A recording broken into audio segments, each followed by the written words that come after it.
excited to welcome to our episode today Dr. Stasha Gominak. Dr. Gominak completed her neurology residency at Massachusetts General Hospital in Boston, practiced as general neurologist in the San Francisco Bay Area, then went on to Texas to concentrate on treating neurological illness by improving sleep. She published an article proposing that the global struggle with worsening sleep was linked to reduced sun exposure. She says, and I love this quote, "See your doctor once a year, heal your body every night." Imagine a world, she says, filled with people pain-free. Mental illness, anxiety, depression, and psychosis are things of the past. Medical illness is reduced, medication use is minimized, and I'm going to repeat this new phrase that I love. Dr. Gominak says, "See your doctor once a year, heal your body every night." Dr. Gominak, welcome to our show. How can our listeners and I help ourselves and others live in this utopia world you just described? And you say we can have it, so help us understand more, please. Hi, Karen, and thanks so much for inviting me. And I'm really thrilled to be talking to a population of parents and children, because I think this is not only epidemic globally, but it is affecting our kids. So what happened to me was I was practicing neurology, and then I wound up having one of my clients who had headaches ask for a sleep study. And I really didn't know much about sleep. I wasn't that interested. And I was kind of forced to send her for a sleep study. And her headaches went away after she put on a CPAP device. So she had one of those blow masks that blew air up her nose. I pictured those as a sort of torture device. I also picture headaches as having a chemical basis. I'm really into biochemistry, but in actual fact, this torture device made her headaches go away. And the only thing it was doing was allowing her to stay in deeper sleep. And to me, that was like, I just don't get this. I don't understand why that would be better. But it worked. And I also had 30 years of experience with using medicines for daily headache, and they always wear off.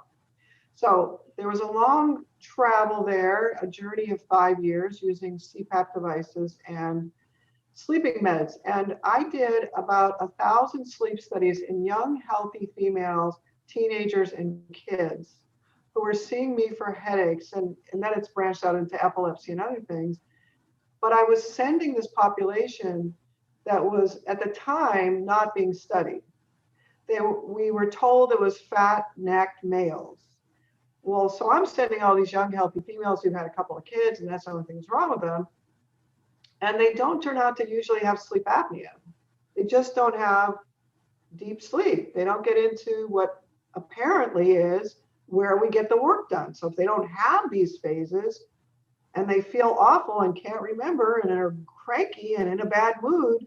And we know that these deeper phases of sleep allow us to remember and make happy chemicals and feel good when we wake up. Then, well, why don't they have those phases?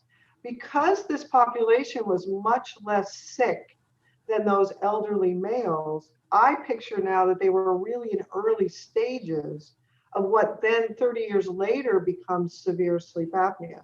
But what they actually showed on the sleep studies was no apnea. And then it took a while before I began to be taught by the person reading the test that, oh, but buried in the test is the fact that they don't have any of the good phases of sleep. They sleep, but they don't get the work done. That is not about breathing. That is about what the brain is doing. So that led me to think, well, this is really a neurology problem. This is happening in the brain, therefore it's really my responsibility. And oh, by the way, how come nobody's writing about this? Right. Like, it wasn't like I went out to discover something. It was, where are the articles? Why do all these women have no rapid eye movement sleep? Why do these teenagers have no rapid eye movement sleep? Why does this teenager have no deep sleep at all? Why does this child have the wrong phases of sleep? Why does every single person who walks into my office when I do a sleep study, they're all abnormal? That can't be right. Right. So I'm kind of put in a very difficult situation where now, if I get them to sleep better, and all I have at my fingertips are these weird torture devices, if they have if they stop breathing. And I actually had 12-year-olds on CPAP. They were willing to do that. It was just mind-boggling to me. But most people want to feel better. So I actually successfully treated 10, 11, and that's not that unusual now, but at the time it was weird. And then I got into sleeping pills because I had no other way. And surprisingly, even though they're not really what we want, they did better. And there's a general overarching concept. Maybe all of these diseases that are walking in the door are a failure of the body to repair itself in sleep. If I can see people who are, like, I'm on the weekends and I'm assigned to take the patients who are in the hospital and they have strokes, and I picture them as being more severe, and they have sleep apnea. Well, I don't want my teenagers to wind up there. I want them to be better. And at the same time, there are all these things happening, like emergency room physicians calling me and saying, I don't exactly know why I'm calling you, but I just saw the third kid with Bell's palsy in the last month.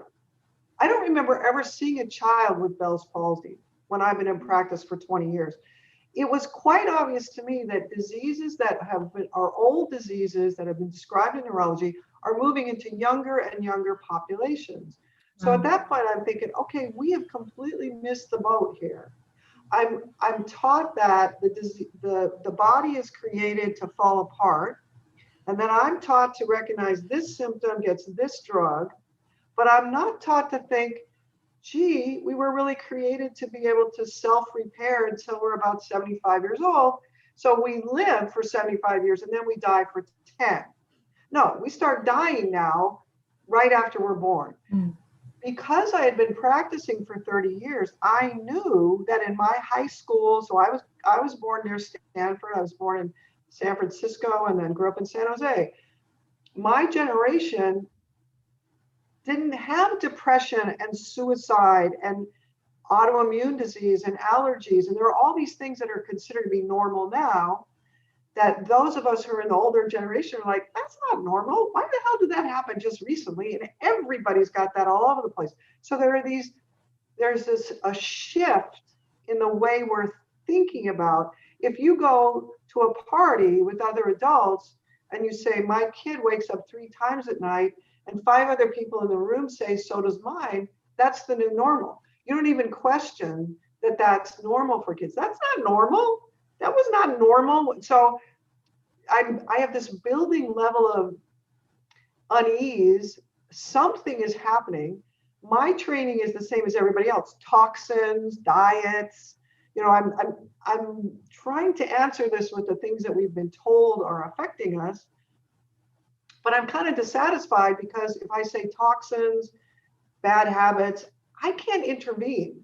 Right. So if the person comes in and says, what about me personally? This is not a societal issue. This is me. I can't sleep. What do you say? How can I intervene by saying Roundup needs to be taken off the shelf?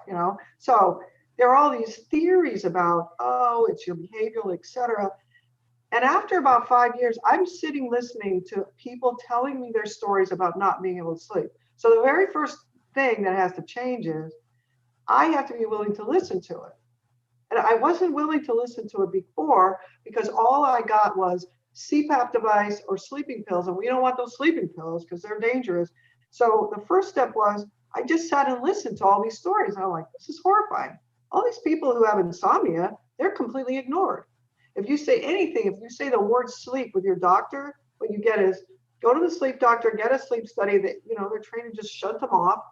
There are no other questions. And with children, it turns out once you start looking at their sleep studies, if you say, Natalie, how's your sleep? She always says fine. They always say fine. I'm looking at their sleep study and I can tell it's not fine. There are whole aspects of the sleep that's not being completed. And then I learned to ask mom, how many times do you have to get her up out of bed? Oh my God, she's not a morning person. Not a morning person, just like mom, okay? So they can't get out of bed in the morning. And then I learned that I ask and I sit and I listen that the kids can't get out of bed. And then as they transition through puberty, now they can't go to sleep. And now we say, it's their phone, they're on the computer. No, normal kids fall asleep at 9:30 and drop their phone on their nose. You can't say that sleep is a voluntary activity. It's not. It's a completely automatic, completely run by chemicals. So now I'm listening to all this and I'm like, this is creepy. Every single teenager in here can't go to sleep until 1 a.m. In fact, Stanford University has now published the new normal. Same place that did the original normals. The new normal is, oh, teenagers have a big uptick in their brain activity between 11 and 1. Therefore, we should move the school to starting at 10 a.m. Yes. Now, Look how many studies there are that say the There are secondary schools should start. Yes. Yes. Not a bad idea. I like sleeping in. I'm big in favor of sleeping in. In fact, COVID has made a big improvement in sleep disorder because we don't have to get them up early. Now, the next question would be, what if you look at the original sleep studies that were done in the 60s? Same institution. Stanford was the place that started it. They don't show that. They show that we fall asleep at 9:30 and that we wake up at 6. The reason why the timing of opening businesses, of everything we do around the globe, is because humans have always been tied to when the sun comes up and when it goes down. We think that when we make artificial light, somehow that changes. It doesn't. And I was living during the time when there were artificial lights. We had street lights, but we didn't have sunscreen, and we didn't have computers, and we didn't have anything to do inside, and it was too damn hot to stay inside. So there are practices that have become normal. Even rural people now plow their fields with an air-conditioned tractor. So over a period of time, I'm looking at this guy who's this farmer, and I'm thinking, how can this guy have a low vitamin D? So one, I have all these ideas about why could this be happening? And then really pretty much by accident, I have this 18-year-old who has no deep sleep at all. She has daily headache, no deep sleep, and she sleeps for 10 solid hours. This is a typical teenager. 10 solid hours in bed, feels terrible when she wakes up, has daily headache. I'm looking inside her sleep going, whoa, this is terrible. She's going to have a stroke in 10 years. Because now I'm into the fact that every single one of these pathways that we've drawn out to stroke, heart attack, all these bad cancer, bad things, they all come back to not repairing the body. So she has a B12 deficiency. And the pivotal thing right there was I didn't have anybody else to teach me. So I'm down looking at these really nerdy articles about the cells that run sleep. Like, how do we fall asleep? What are those cells like? They turn out to be pacemaker cells, like our heart. They beat at a certain rate since the time you're born, and they just keep beating all the time. And then they change their rhythm a little, and then they make a cha-cha, and then they do a tango, and then they go back to this regular rhythm. And I'm reading these articles about dropping these chemicals on them and watching them do that, and I think, this is what my patients are doing in the middle of the night, and these are all chemical things. So I'm thinking about sleep on a cellular level, which is really weird. And she has a B12 deficiency. And I know nothing about that except to say, I know B12 is used in the cell to do these important things. I don't know what they are, okay? And then for the first time I think, wow, what if she's deficient in this thing? And these little pacemakers, if they keep beating all the time, they can never say, hey, take it, buddy. I don't have what I need. Here, take over for me. No, they have to keep doing their job. So for the very first time, I think of sleep as potentially, instead of a toxin-induced or a behavioral problem, as a potentially a deficiency state. Like once you think of that, it's like, wow, that would be really cool. So I do B12 levels, and all these people are seeing me who have sleep studies and they're taking sleeping pills and all this. And quite soon after the B12 comes up, somebody else says, hey, my doctor checked my vitamin D. It was low. She gave me vitamin D, and my wrist pain went away. And I think, well, I don't know anything about vitamin D, but I'm drawing in blood. Anyway, let's throw it in there. So I just happened to be doing this for 4 months in the fall, and it turns out the vitamin D is low in everyone. And then it turns out there's a whole literature about those nerdy little sleep switches, those little cells. They have vitamin D receptors on them. Wow. And everyone these days, it feels like my father's in the hospital. Oh, it was his vitamin D deficiency. This lady went to her doctor, is telling everybody, check your vitamin D. Are you taking vitamin D? Like, I've heard it so much in the last six to 8 months. And then when I saw that you were saying, you wrote an article here, the world epidemic of sleep disorders is linked to vitamin D deficiency. And what do we need to know about this vitamin D that if we're not already taking it? So That was in 2012. Okay, now it's very important to know that the reason why you don't see me up on the front page saying everybody needs to take vitamin D is because vitamin D is dangerous stuff. It can really mess people up and it can make terrible pain. Okay, so the important piece of this lecture is do not do vitamin D until you know what you're doing. You cannot dabble in this. You cannot just say, oh, you're going in, take vitamin D. That is what all of medicine is doing at the moment. And it is dangerous. And there's another piece that's the most important piece of this story. The second piece is, even though their vitamin Ds were low, and everybody who gets COVID who has a bad outcome has had a vitamin D that's low also, so it's completely relevant.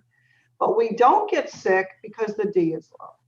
The D is supposed to be low in the winter. It was designed that way. It's made by the sun. That means it goes up in the summer, it goes down in the winter. It's not the D by itself ever that causes the sleep disorder. The D feeds the bugs in the belly. So D is a cofactor to make sure that you have the right microbiome.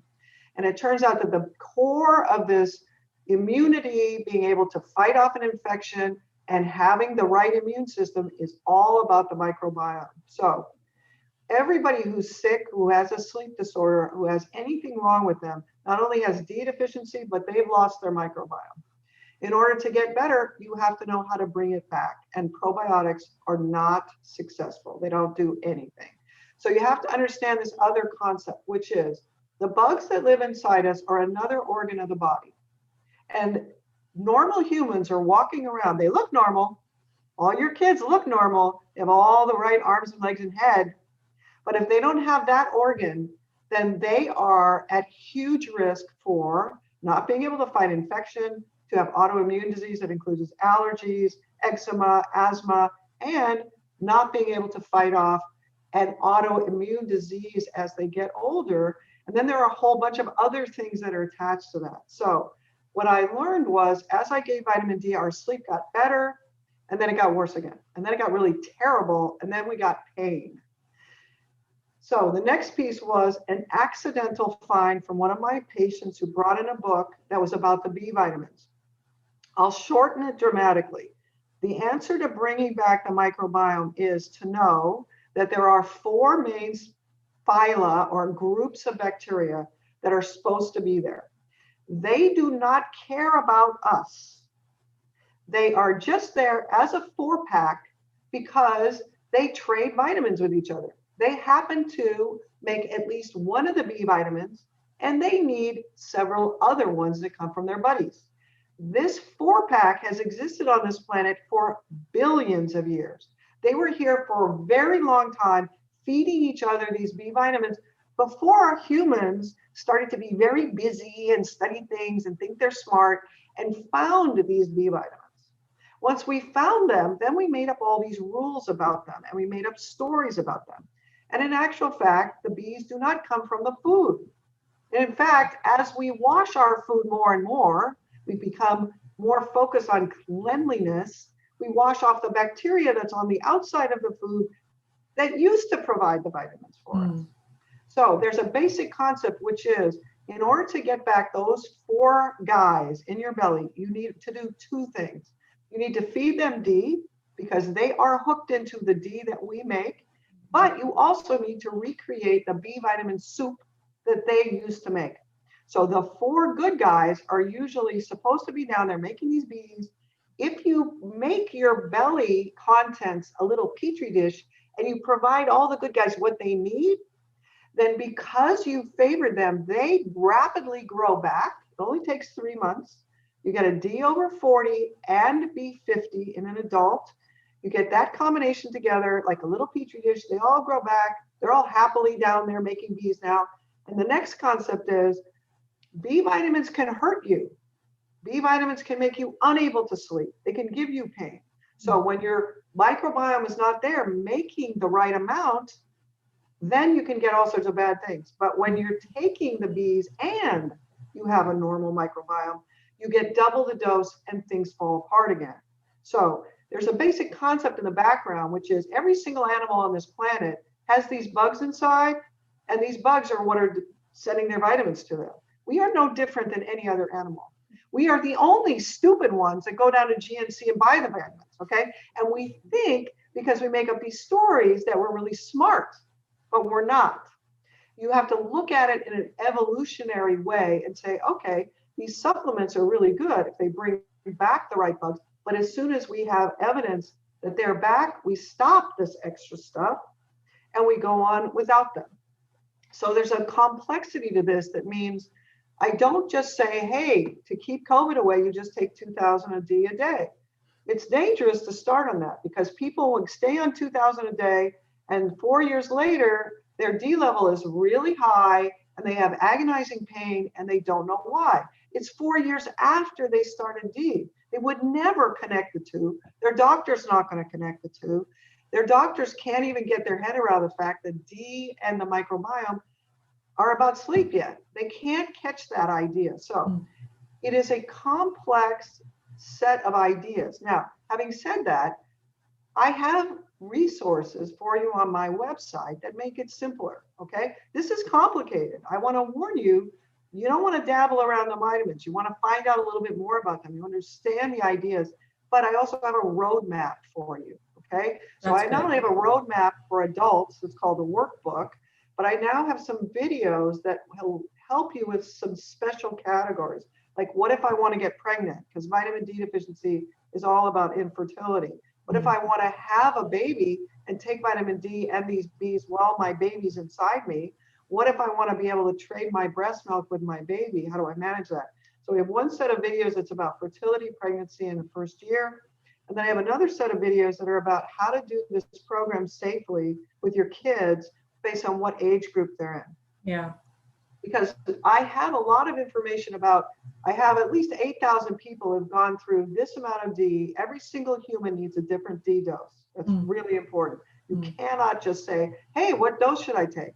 It's not, it's like saying, oh, well, Karen, I think that complaint about your sleep, I think that's about thyroid. So why don't you go down to CVS and buy some thyroid and I'll see you back in a year and we'll see how you're doing. That's the way D is treated. Lay people know that, wait a minute, you just told me it was thyroid. Aren't you supposed to do my blood level? And then aren't you supposed to give me some pills and then I come back and get my blood tested again and make sure it's okay? Because most of us, if you get, into your 20s or 30, too much thyroid and too little thyroid, you're screwed up on both ends. That's the way it is with every single hormone. D is a hormone just like those. That means, unfortunately, the people who are listening to this podcast know more accurate information about vitamin D than your doctor. Your doctor is being trained that it's still a vitamin. Yes, they'll tell you it's really a hormone, but what they will answer is, one, I don't want to do a D level because we don't know what to do with it, and everybody's low anyway. And why don't you just take 2,000 and get out of my office and stop bugging me? It's not because they're uncaring or stupid. It's because the clinical trials that the clinician is using are done without very much thought. And it's a tragedy because now vitamin D is on every front page. Yeah. That means, 500 million Americans are going to now start taking vitamin D. Yep. Now they'll feel a little better for a while, and it's not a bad idea to start taking it because it will improve. It'll improve your deficiency, and because nearly 80% of the population is deficient, depends a lot on who's the quote unquote expert that you use or where we should be. But the amount is what's critical to not play around with. And I'm glad you bring up that point, because how do we know when someone says, oh, do 5,000 ICUs and they're everyone, is just, popping the pill. So let's go back for a minute. So let's say a listener is listening and they're like, okay, how do I know if I got into my deep sleep or not? Like, is there something I would notice or something I would notice about my kid that would tell me they are, they aren't? Okay, so for a kid, the first question is your kid completely healthy? No allergies, no tubes in the ears, no nasal congestion, doesn't wake up in the middle of the night, wakes up at 6 a.m. and is wide awake and smiling before you walk in there in the morning, has no problems with education, gets into no problems, in fact, is solving problems in the classroom, your kid should not be on vitamin D or the other vitamins. On the other hand, if your kid wakes up in the middle of the night, if your kid wakes up and gets in your bed in the middle of the night, if your kid has leg pain when they wake up, if you can't get them out of bed in the morning, if they're cranky, and some of these things, once I list them, You've seen them seasonally, but you didn't recognize it. They look so good in October and September, and you're like, that's wonderful. They've been off. Now it's everything's screwed up because they're off for for months at a time. But over the summer they did so well. They're happy, they're content. We think of it as, he didn't have to get up for school. And that's in fact the case, because the D is low enough that when the D is down around 40, we were biologically made for that message to mean, hey, let's sleep for 14 hours. Because what you really got out in the wild is, it's me and my husband and another 2 wives and 18 kids in that teepee. We're in the snow. We're set there for 4 months. There's 1 piece of dried meat per week. You better sleep for 18 hours or we're going to kill each other. And we don't have enough food. We're hibernating. So the D says, why don't you sleep for 14 hours? Well, in any kid or teenager who can sleep for 14 hours, they do fine. Well, how the hell are you supposed to live a modern life and sleep 14 hours? Okay, so that means if your kid wakes up rested and happy at 6 a.m., ready to go to elementary school, no problem. But if it's not like that, if your kid has already had medical problems, if they have reflux as an infant, they have all these things that we think are the new normal, they weren't supposed to have anything wrong with them. That means I could then say, well, these are 3 medical problems and here are the pills. Or I could say, it could be that your kid isn't sleeping very well and their actual microbiome isn't right. And if we fix these both, your child will fall into these phases of deep sleep and wake up and look like really normal. One of the hardest parts is recognizing that your kid is not normal. Yeah, well, especially if you have kids that you don't mix with other kids and hear their stories, that how else are you supposed to think but what your child is doing is normal? So but what about a teenager who we all know sleep till noon and that's the norm, and we all know, like, of course you got a teenager that obviously, that's okay. So tell us about that. Every age group, I've actually quoted for you what the normal should be. Okay. Because perfect. We don't really know. No. Okay. And that's based in studies that were done in the 60s and 70s. Okay. So here's the normal. Okay. Now, in a teenager, what we've been taught is it's normal for teenagers to not be able to fall asleep at night. That's not normal. That's a D deficient kid. That's a D deficient kid with the wrong microbiome. Wait, so, and you're also saying that it's not because they have a technological device in their hand, right? Because how about the precaution of, parents, take your kid off screen time an hour before they go to sleep, right? Even I have said that. Yeah, if it worked, then we wouldn't have this conversation.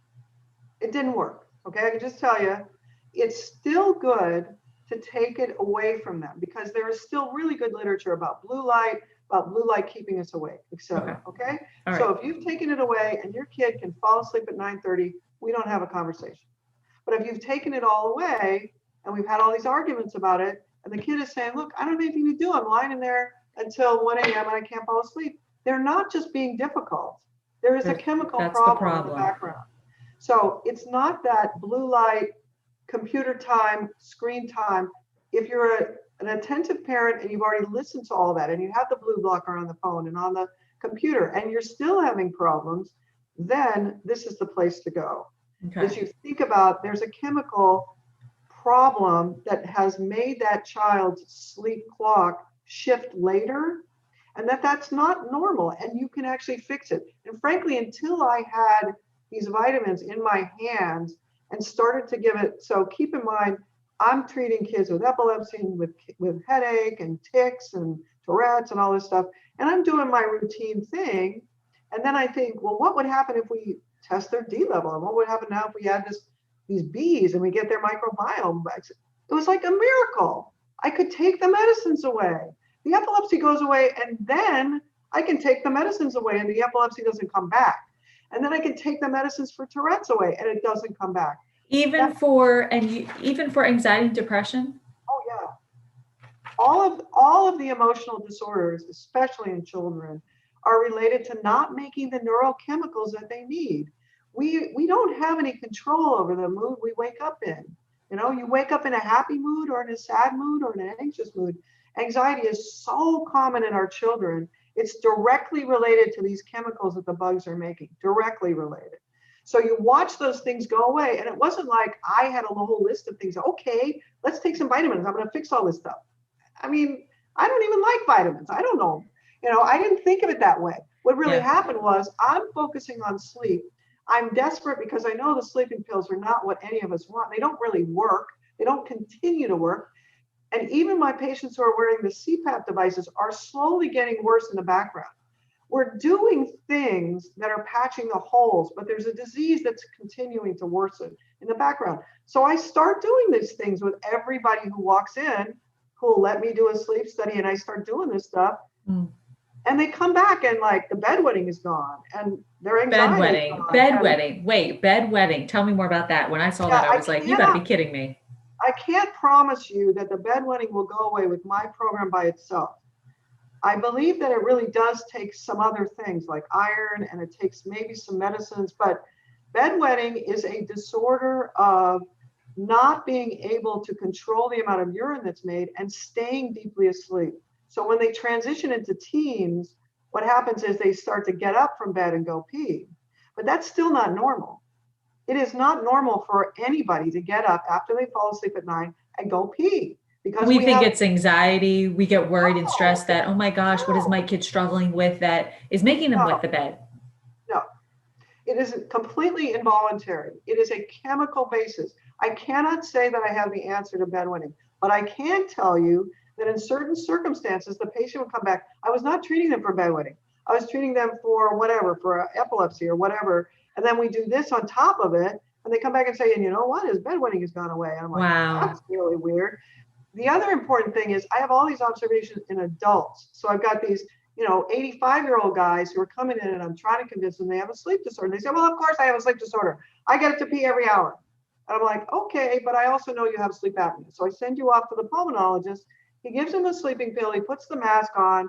They go to bed and they don't wake up all night. Wow. And they don't pee the bed. Come on. That means it's not about, oh, my bladder is full. It's much more complicated than that. Wow. So it's bedwetting still has some resistant aspects to it, but there's still a chemical basis for it. The other important thing about that is, remember how I told you the little kids can't wake up. They're just tired and cranky in the morning. They're not a morning person. They all transition then through puberty to I can't fall asleep. That means there's some additional chemical pressure that's keeping the kids asleep until they go through puberty. There's some additional chemical that I don't know what it is, but they have so many things they're supposed to do. They're supposed to grow. They're supposed to remember all the new stuff. They have to do everything that we as adults do, plus 50 or 100% more. Therefore, there seems to be another system that starts to go away when we stop growing. And that's related in some way. So that chemical pressure is keeping your kid asleep, while at the same time, their hormonal control of how much urine they make. We make a hormone called antidiuretic hormone. It turns off the kidney while we're sleeping. We also turn off our bowel movements and our hunger, so that we have 8 protected hours where these internal drives are quieted, so that we have 8 hours to repair. And in kids, it may even be 10. That means if he can't get into deep sleep, he doesn't make antidiuretic hormone. Therefore, the volume of urine is still more. So there are several different chemical aspects. The one chemical that was successful is imipramine. That's in all the books that, for treatment of it. And that has some special actions that probably have to do with firing rates and all this other stuff. So going on, there were all these things that walked in the office that got better that I was like, what the hell? Wow. How did that get better? Right? It's like a miracle. Yeah. And all different things. Yeah. They're all genetic things. Now, in the background, over a period of years, I begin to realize, I don't have any kids with syphilis or tuberculosis or polio or scarlet fever or diphtheria or neurologic complications of measles or tuberculosis of the spine. There are all these things that would have come into a neurologist's office in 1910. They're all gone. They're gone. Medicine has actually gotten rid of them. So what do I see as a neurologist? I see daily headache. I see anxiety. I see tics. I see anger. I see things where the kid is just like crazy. Autism, ADHD, these are all things that have a developmental basis. They show up at a certain time. They have a chemical background, they have a genetic background, and I'm giving drugs for them. But what if we thought about it in terms of, gee, this kid that develops ADHD, yeah, his dad has that too, but could we look at that in a different way? Is this a chemical disorder? And it turns out when you look deeply into it, all of these disorders have an attachment to a chemical called acetylcholine. Acetylcholine deficiency disorders is going to be like the most important collection of things for the next 10 years. Our immune system is attached to acetylcholine. Our autonomic nervous system that does heart rate, anxiety, that is attached to this chemical. We have imaging studies now that show ADHD kids have lower acetylcholine levels in their frontal lobes. That's what we use to concentrate. They don't have it. Well, how come they don't have it? It turns out the raw material to make it comes from the bugs. You lose your bugs. Oh, wow. Yeah. So wow. This is a totally new concept. The fact that if you lose your microbiome, you lose one of the pivotal neurotransmitters that runs our ability to focus, our ability to get into and stay in sleep, our ability to get paralyzed in sleep, and our anxiety level during the day. So if you take it one step further, the ADHD kid can't concentrate. But if you look at anxiety, it's the same thing. Oddly enough, we have no drugs for acetylcholine. Only one, nicotine. Nicotine is what we use to study nerves in the first place. So when I learned pharmacology, we're studying experiments that were done in 1910, 20, 30, looking at a nerve cell and a long arm and these little chemicals that are released. There are nicotinic acetylcholine receptors. Why would they be called that? Because that's the drug they use to determine that receptor is different than this one that's called a muscarinic. Now, I read these articles about that are being published by the neuroscientists, and they say, gee, acetylcholine, nicotinic receptors, this is what's wrong with ADHD kids. But we're not giving them that chemical. We're giving them methamphetamine. We're giving them something different. Why would we do that? And I'm thinking, oh yeah, like I'm going to convince all my moms to let their kid go out and smoke at recess, okay? No, it's not going to happen. You know what? There are actually now clinical trials of nicotine patches in kids with autism, adults with autism. And now, does that mean I should let my kids smoke? No. It means that the weird part of this whole story is we haven't had any drugs for acetylcholine. We now have lots of studies that show that the acetylcholine levels both below the neck and in the brain are low, but we haven't quite figured out that it's connected to the fact that the bugs are wrong. The bugs were always the source of the raw material called pantothenic acid that goes up into the brain and is used to make acetylcholine. And if the bugs, so if the bugs are correct, you're saying your body will go to the deep sleep where it heals itself of all of these, what we see as ADHD, anxiety, etc. Oh, but this is, okay, I have to read one thing because I want our listeners to listen to this, what you have on your website. So I came across your blog post titled "How Autism is Linked to Insufficient Deep Sleep," and I was like, "Get out! No one's going to believe this." I have just, sorry, I'm reading my notes. I just have to read this line in the article. Yes, here it is. Given back enough time in deep sleep and the necessary raw materials, D and B vitamins, the brain can make up for the deep sleep that it missed and develop normal social skills even into the teens and early 20s. And I'm like, get out. This can't be true. Yeah, let me give you a couple. No one's going to believe this. Go ahead. Tell us more. I can't wait. So I'm going to give you a clinical example, and then I'm going to give you the science that's behind it now, because it's for autism, it's multi-layered, but it explains a lot of things that the parents observe. Okay, so first, as I told you, it's not like I think, oh, vitamins are going to cure everything. I really did think vitamin D was going to cure everything. And then I got the big awakening, which was, damn, this stuff is dangerous. And so be respectful of biology. So I start to do this B50 stuff that brings back the microbiome. And now I'm doing this recipe with everybody who walks in the door. You're going to take a multivitamin. You're going to get your D's tested. You're going to take D. We're going to do this B50. You're going to stop it in 3 months. And I do that with everybody who comes in and will let me. And then I watch what happens. So I've got this one kid who's about 16.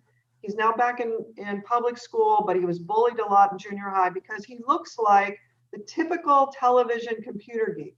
He's got kind of a fat butt. He's masculinizing normally. So he has ability to grow a beard. He's not a girl, but his fingers are a little feminine and they just look a little funny. And he just looks like, one of the geeky kids, and he's a little fat and he's a little autistic, and he knows that now. We're so informed that he knows that he is socially awkward to an extent. So mom says, well, we're not here for that. We're here for his headaches. And then we get into the story and he says, I've never slept. Like I was awake in the middle of the night when I was like, I don't know, 4 or 5. And she goes, what? You were not. And he says, yeah, that was his normal. Why would he report that? Okay. So there's all these interesting things that come up that mom feels that she's not a good parent, but in actual fact, he is doing the only thing his body can do. So he starts on this program. We're doing all this stuff. He's seeing me for headaches and we're doing other things at the same time.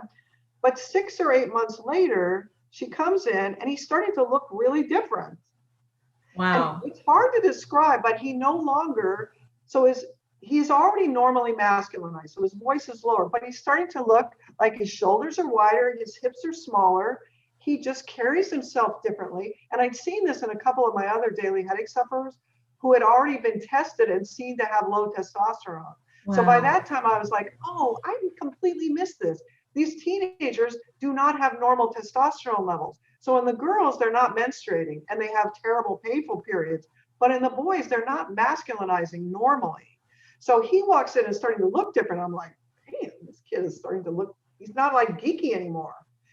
And there are these features about the physical look of people that we now think it's normal. So the reason why I use that computer geek is these kids are all over the television, all over the movies. We think they're just like one of the normals, okay? They're kind of in between male and female to some extent.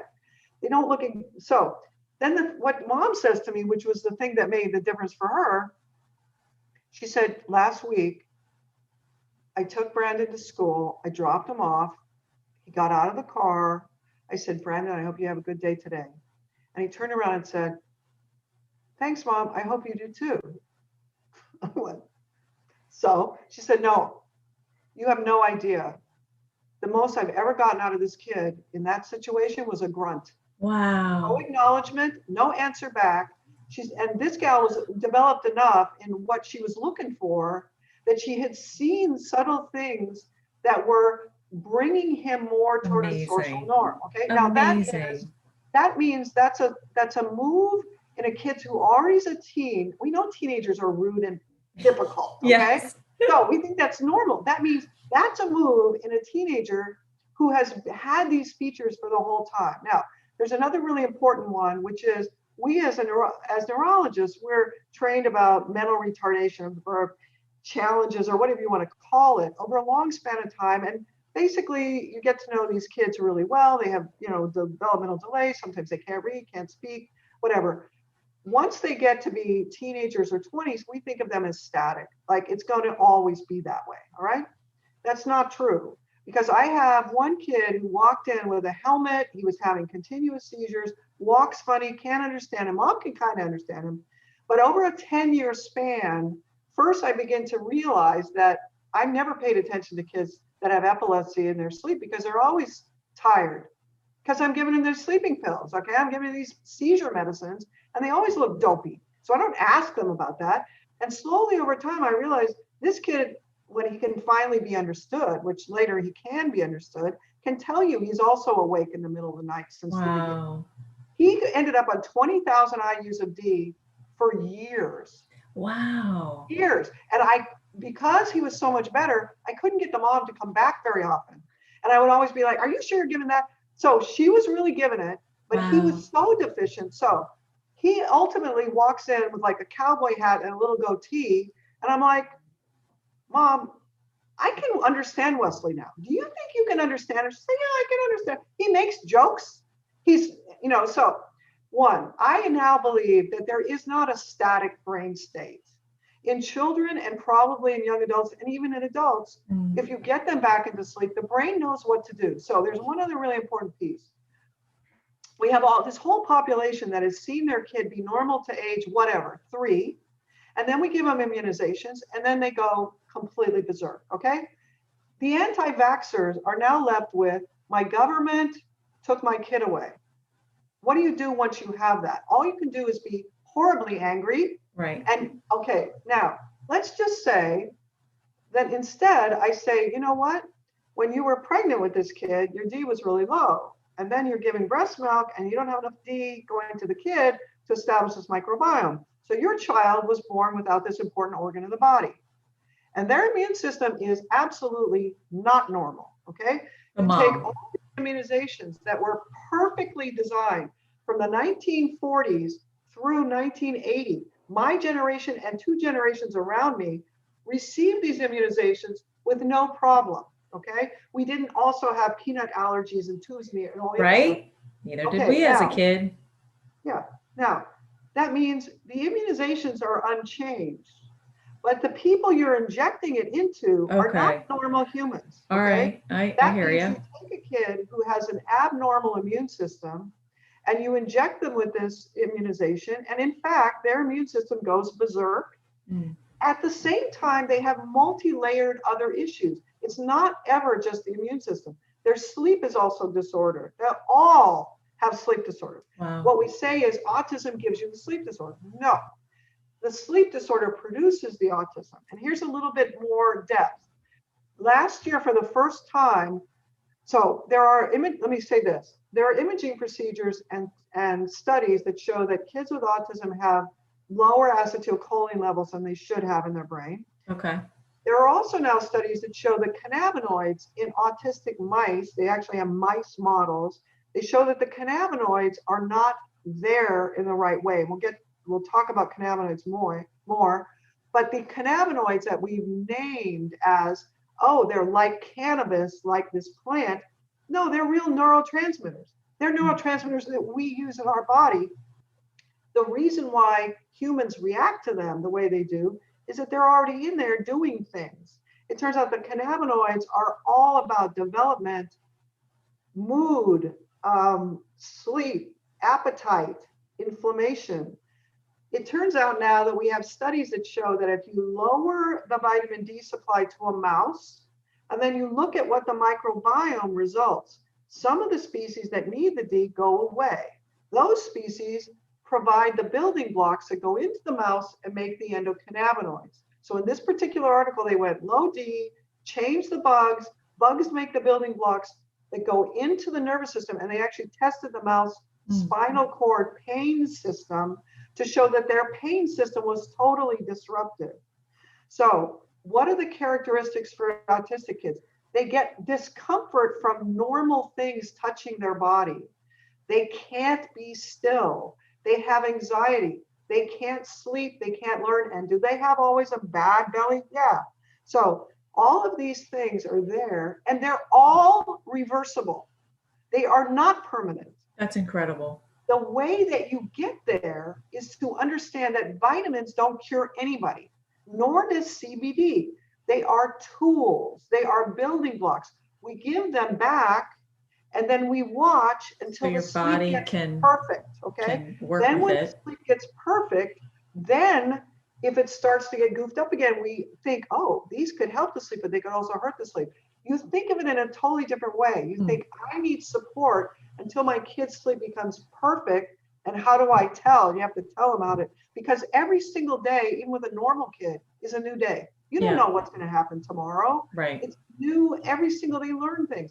That's just, it makes it triply or quadruply hard for the autistic kid, because in my program, in a kid who is cranky, who has a hard time getting up in the morning and has a runny nose, okay, and they snore. You just do this program and they get better.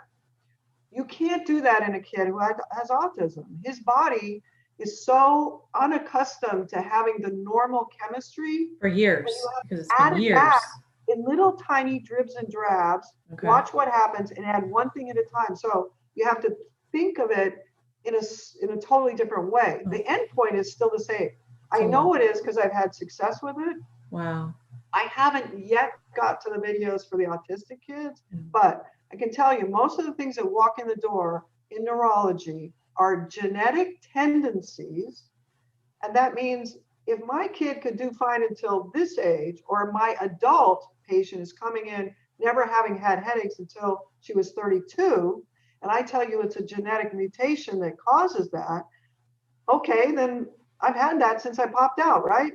Why do I have it at 32? Right. I mean, your body was able to heal that genetic weakness by making some chemicals. And oh, by the way, have you had trouble with sleep since you were 22? Yeah. So now 10 years of sleep deprivation leads to the brain can no longer shore up that weakness. Now I manifest whatever that genetic thing is. And the irony is we've gotten so far ahead in genetics and we missed this central pillar, how to get the microbiome back and what happens when the microbiome's wrong. Now there's huge literature. Every day there's another one. I get these things all the time. Now there's really nice connection. I just got an article that says bugs make B vitamins and they affect the sleep. Wasn't the B5, it's not the most important one, but at least somebody is willing to say, oh, the bugs make bees. The bees make the neurotransmitters. This connect the dots, you get to the sleep. This is really important that scientists are starting to do these, connect the dots in this way, because it means our parents and our kids have this as a resource to put stuff back together. Well, more parents need to hear about this because these are common everyday issues of anxiety and depression, autism, ADHD. The numbers just keep rising, and that's one of the areas where we lump it into the mental health needs of the kids are just on a rise. But I think it is so critical what you're highlighting and pointing out here. And I'm so grateful to bring you on this episode. We're going to have you back to share more. I'd love to. But how can anybody find you or follow you? Right now I have a website. It's Dr. Gominak, Dr. no period, Dr. Gominak. And I'm the only Gominak on the planet. So if you get in something like that, like gomaflagy or gomawijawaji and vitamin D, I pop up. Okay. So great.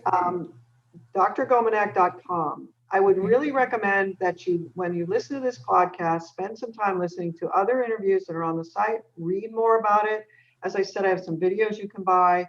The workbook that I have is the how-to.